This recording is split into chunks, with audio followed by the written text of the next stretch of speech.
come here and they would hibernate. When a bat hibernates, it builds up its fat stores so it gets really, really fat, and then it goes to sleep.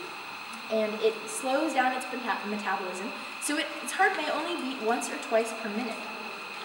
And it's using up hardly any fat and hardly any energy throughout that time. And it's able to survive that way throughout the winter until the spring when the bugs come back. However, if a bat is woken up during its winter hibernation, even if it's only for an hour or two, it uses up so much of its fat stores that it may not be able to make it through the winter and it will starve to death. When humans came into this cave, they started disturbing the bat populations around here. Not intentionally, but they just woke them up. And so the bats found that many of them weren't surviving through the winter, and they had to go find other caves elsewhere to survive. And very occasionally, we do have a bat that comes here during the day in the summer to roost, but in my 2 years here, I've never seen one, so I'm not too worried about seeing bats in the cave, but I would love it if we did.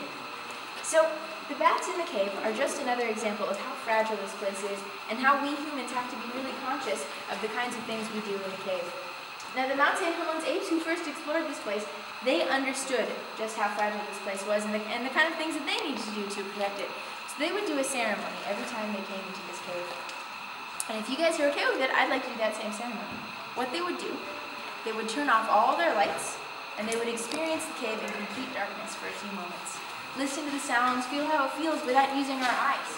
Then, by the light of a single match, they would repeat the Caver's Creed, which is a promise about protecting caves and protecting our earth. Is everybody good with doing that? Okay, all right, so my lantern is going to be the last one to go off. Let me make sure I've got my matches in here. That would be bad. I do have them. All right. So to turn off your lantern, you just twist it clockwise.